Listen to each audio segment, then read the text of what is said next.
ফরিদুদ্দিন গঞ্জ সরকার রহমাতুল্লাহি আলাইহি আব্বাজি আমার এত খুশি হয়ে যায়, এত খুশি হয়ে যায়, আপনার খুশিতে মাতোয়ারা হয়ে গেছে। মা জননীকে বলতেছে, বলে আম্মা জান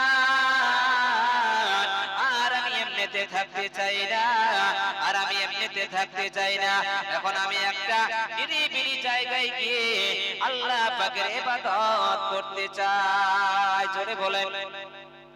মা জননীকে বলছে, আম্মা জান এমন একটা নিরিবিলি জায়গায় যেতে চাই, যে জায়গায় আপনার গেলে কোনো মানুষের সন্ধান পাওয়া যাবে না, এমন একটা জায়গায় যেতে চাই যে জায়গায় গেলে কোনো মানুষের আপনার খোঁজ খবর পাওয়া যাবে না, এমন একটা জায়গায় যেতে চাই যে জায়গাতে কোনো আপনার পশু পাখির সন্ধান পাওয়া যাবে না। মা জননী আব্বাজি আমার বেটা ফরিদকে বলছে, তবে বেটা ফরিদ রে, তুমি যখন আল্লাহ পাকের ইবাদত করতে চাও তবে ঠিক আছে রে বেটা।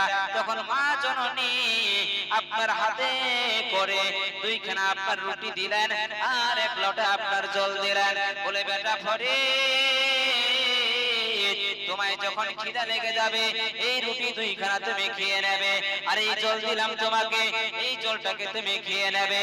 ফরিদুদ্দিন গঞ্জ সরকার রহমাতুল্লাহি আলাইহি মা জননীকে আব্বাজি আমার সালাম কালাম করে 12 বছরের জন্য একটা নিরিবিলি জায়গায় গিয়ে আল্লাহ পাকের ধ্যানে, আল্লাহ পাকের ধ্যানে মশগুল হয়ে ইবাদত করতে লেগেছে। জোরে বলেন সুবহানাল্লাহ। ফরিদকে আপনার যখন খিদা পেয়ে গেছে তখন উনি আপনার চিন্তা করে, এই মায়ের দেওয়া দুইখানা রুটি যদি আজকে আমি খেয়ে নিই তাহলে কালকে কি খাবো, আপনার পরশুদিন কি খাবো, এইরকম চিন্তাধারা করে আপনার মায়ের দেওয়া দুইখানা রুটিকে আপনার খেলেন না। যখন মায়ের দেওয়া দুইখানা রুটি খেলেন না, এমন করতে করতে আব্বাজি আমার 12টা বছর ফরিদের কেটে গেল। 12 বছর যখন আপনার পেরিয়ে যায়, মা জননীর কাছে এসে সালাম কালাম করে মা জননী জিজ্ঞেস করে, বলে বেটা ফরিদ তুমি তো আল্লাহ পাকের ইবাদত করার জন্য 12 বছরের জন্য গিয়েছিলে, তুমি কি খাওয়া দাওয়া করে 12 বছর কাটালে বলো তো একটু ফরিদ।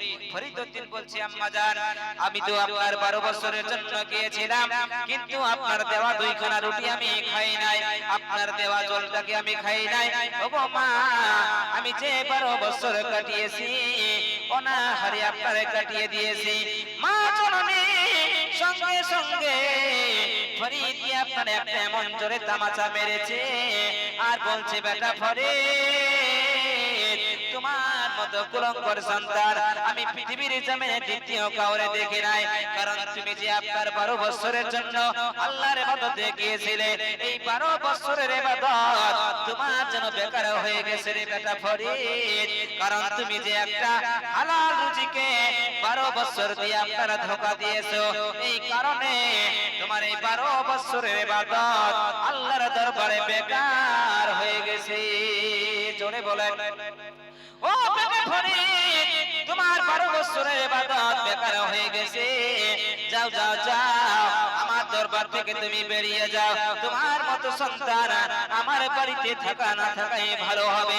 হযরত শেখ ফরিদউদ্দিন গঞ্জ সরকার রহমাতুল্লাহি আলাইহি আব্বাজি আমার মা জননীকে আবার সালাম কালাম করে আবার 12 বছরের জন্য আপনার বেরিয়ে পড়ল। এমন একটা জঙ্গলে চলে গেলেন, যেই জঙ্গলে কোনো মানুষের সন্ধান পাওয়া যাবে না আব্বাজি আমার।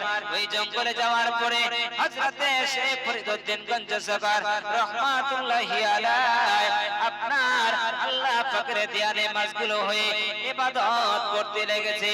যখন আপনার ফরিদকে আবার খিদা পেয়ে যায়, উনি আপনার চিন্তা করেন এখন খাই তো কি খায়, উনি আপনার চিন্তা করে কি খাবো, কি করে আমি দিন কাটাবো।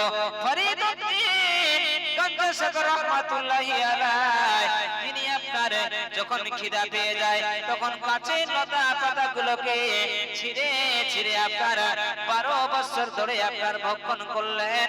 এইভাবে তিনি আপনার 12 বছর কাটালেন। আবার যখন 12 বছর হয়ে যায়, মা জননীর কাছে আপনার সালাম কালাম করে মা জননী জিজ্ঞেস করে, বেটা ফরিদ আবার তুমি 12 বছরের জন্য গিয়েছিলে, তুমি এবার কি খাওয়া দাওয়া করে আপনার 12 বছর কাটালে? ফরিদউদ্দিন বলছে, আম্মা জান, আমাকে যখন খিদা পেয়েছিল আমি এবার গাছের লতা পাতাগুলোকে ছিঁড়ে ছিঁড়ে আপনার ভক্ষণ করেছি। জোরে বলেন সুবহানাল্লাহ। যে আপনার এই কথা বলেছে সঙ্গে সঙ্গে ফরিদউদ্দিনের মা জননী আব্বাজি আমার আপনার ফরিদের চুলের মুঠি ধরে একটা ঝাঁকি মেরেছে আর বলছে, বেটা ফরিদ রে, তোমারে কি লাগতেছে? ফরিদ বলছে, আম্মা জান, আমারে যেন খুবই আঘাত লাগতেছে, আমার যেন খুবই যন্ত্রণা হচ্ছে। মা জননী বোঝাতে চাইলো, ও বেটা ফরিদ রে, তোমার যখন আমি চুলের মুঠি ধরে ঝাঁকি মেরেছি